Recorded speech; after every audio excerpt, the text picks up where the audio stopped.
Okay, Nate, today you wanted to talk about the idea of whether the universe was, I guess, created by something unknown to us in this universe. Yeah, well, I think about ideas of like creationism versus atheism a lot.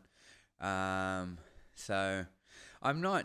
I'm a person who believes that it's not impossible that there was a creator.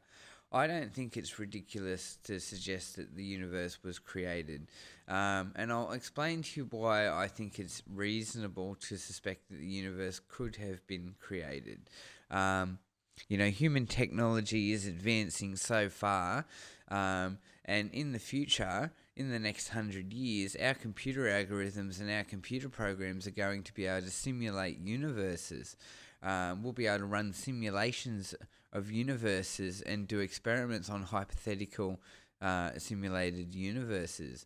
So it's like video games. Like, think about video games. You have an entire digital world, and you as the character can venture into this digital world, but you're a person playing a character in the digital world. Now imagine that you build this digital world within the video game, and it has a whole.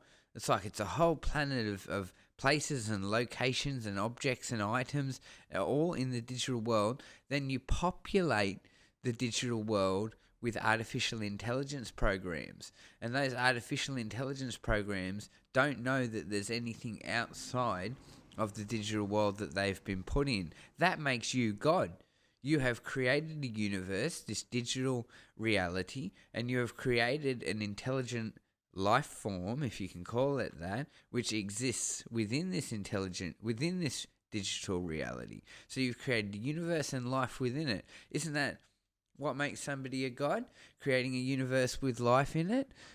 So what I argue is that human beings are going to become gods in the next few 100 years. We're going to create the artificial intelligence life forms. We're going to create programs that are so intelligent that they constitute being given rights, because they can think independently and make their own decisions and have reasoning capacity.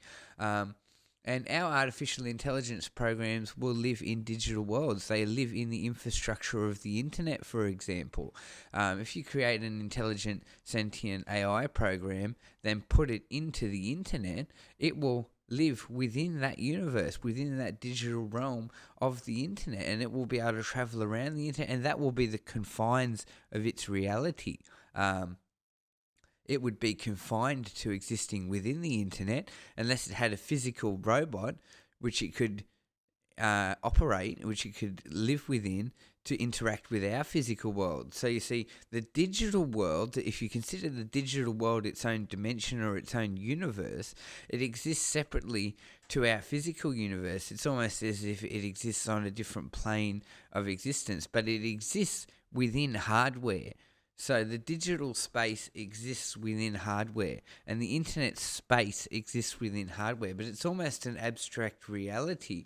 It does exist within hardware, but it also sort of exists in this abstract space. So if you could go inside the internet and travel around the internet, it would be like you were in another world. So that's the whole idea of the theory, We create this digital simulated reality like a video game, and then we populate it with artificial intelligence programs, and we give them their own little world, and that then becomes their own universe, completely separate to our universe, and renders us, the humans, the creators. So, see, it is possible to become a god species, and I believe that humanity is going to become a god species where we're simulating realities in the next 100 years. So who's to say that we weren't created by another entity who has the technological capacity to develop a universe? This might be an artificial reality or a simulation. And serious scientists have suggested this theory. So I'm not against creationism. I think that there absolutely could be a creator. I see it as a feasible, legitimate possibility that the universe was created by a higher power. So I ask, staunch atheists, be a bit more open-minded to some more abstract theories. There might be a creator. I don't think the idea of a creator challenges science. I think science can embrace the idea of a creator. We should only embrace the idea of a creator if there's any evidence to suggest that there is a creator. But if we start to find evidence that there is a creator, we certainly shouldn't be dismissive of it.